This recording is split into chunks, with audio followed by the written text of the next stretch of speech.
പ്രിയനി, കാശ്മീരിലെ 48 വിനോദസഞ്ചാര കേന്ദ്രങ്ങൾ അടച്ചു എന്നാണ് നമുക്ക് മനസ്സിലാക്കാൻ കഴിയുന്നത്. ടൂറിസം മേഖലയൊക്കെ ശക്തമായി ബാധിക്കുന്ന ഒരു പ്രശ്നമാണ്. ഇനി എങ്ങനെയായിരിക്കും അങ്ങോട്ടുള്ള പോക്ക്?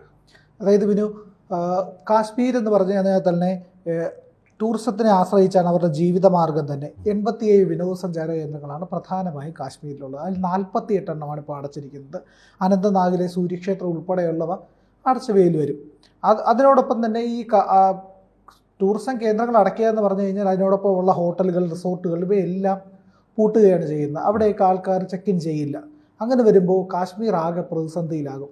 മറ്റ് വരുമാനങ്ങളില്ലാത്തൊരു സംസ്ഥാനം കൂടെ. കാരണം സാധാരണ 20-22 ലക്ഷം ആൾക്കാർ മാത്രം സന്ദർശിച്ചിരുന്ന കാശ്മീരിലെ ആർട്ടിക്കിൾ 370 റദ്ദാക്കിയതിന് ശേഷം കാശ്മീർ സ്വതന്ത്രമായി ഒരുപാട് സ്വസ്ഥവും സമാധാനവുമായിട്ടുള്ള അന്തരീക്ഷത്തിലേക്ക് കടന്നു വന്നപ്പോൾ 2 കോടിയിലേറെ സന്ദർശകരെയാണ് കാശ്മീരിന് ലഭിച്ചത്. അത്രയേറെ വരുമാനം അവിടെ ഉണ്ടായി. സിപ്പ് ലൈനുകൾ, ഹോഴ്സ് റൈഡിങ്, ഈ പറയുന്ന ട്രക്കിങ്, അതുപോലുള്ള കാര്യങ്ങൾ, സ്കീയിങ്, ഇതിങ്ങനെ ഒരുപാട് ആർട്ടിക്കിൾ 370 എടുത്ത് കളഞ്ഞതിന് ശേഷം ഒരുപാട് മാറ്റങ്ങൾ വന്നു. എല്ലാവരും വളരെ സന്തോഷത്തോടെ അല്ലെങ്കിൽ സുരക്ഷിതത്തോടെ പൊയ്ക്കൊണ്ടിരുന്നതായി. അതെ. അപ്പോൾ ഇത്തരം ഒരുപാട് കായിക വിനോദങ്ങളുമൊക്കെ അവിടെ വന്നപ്പോൾ ജനങ്ങൾ കുറേയേറെ സ്വസ്ഥമായ ഒരു ജീവിതത്തിലേക്ക് വന്നു.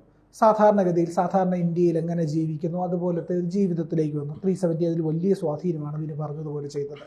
ആ 370 ഒഴിവാക്കിയത്.